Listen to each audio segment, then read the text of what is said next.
अगर आपको एक शो कॉज नोटिस मिलता है और ये जो शो कॉज नोटिस है ये है फाइनेंशियल ईयर 2020-21 के लिए, लेकिन जो ऑर्डर पास होता है उस ऑर्डर के अंदर जो डिमांड रेज की गई है वो है फाइनेंशियल ईयर 2019-20 के लिए।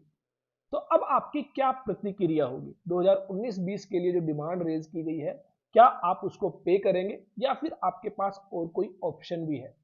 यहां पर ऐसा ही हुआ साई सीता कंस्ट्रक्शन के केस में। जो टैक्स पेयर है उसको नोटिस दिया जाता है, शो कोज नोटिस मिलता है फाइनेंशियल ईयर 2020-21 के लिए, लेकिन जो ऑर्डर पास किया गया है, जो डिमांड रेज की गई है अराउंड 18 लाख रुपीज की, वो जो डिमांड है वो है फाइनेंशियल ईयर 2018-19 से रिलेटेड।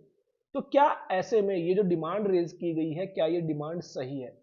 अब यहां पर ये केस पहुंच जाता है उड़ीसा हाई कोर्ट के अंदर, और उड़ीसा हाई कोर्ट का भी कहना है कि जो ऑफिसर्स ने जो ऑर्डर पास किया है वो उसकी नॉन एप्लीकेशन ऑफ माइंड को शो करता है। इट मींस उसने अपना दिमाग ही नहीं लगाया है, जो माइंड है उसको अप्लाई ही नहीं किया है, एक गलत ऑर्डर पास किया है। शो कॉज नोटिस आप किसी और साल के लिए भेज रहे हैं, जबकि जो डिमांड आप रेज कर रहे हैं वो किसी दूसरे साल के लिए रेज कर रहे हैं, आप ऐसा नहीं कर सकते।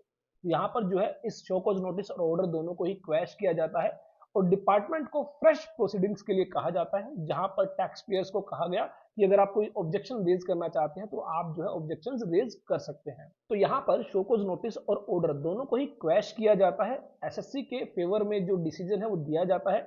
साथ ही डिपार्टमेंट को कहा कि अगर आप फ्रेश प्रोसीडिंग्स करना चाहते हैं with in provisions of GST law तो आप कर सकते हैं, और जो टैक्स पेयर है उसको ऑब्जेक्शन रेज करने का पूरा अधिकार है। तो इसीलिए मैं आपसे कहता हूं छोटी छोटी बातों को अगर आप ध्यान देंगे तो बड़ी मुसीबतों से निकल जाएंगे। देखते रहिए, लाइक करते रहिए हमारे YouTube channel all about tax.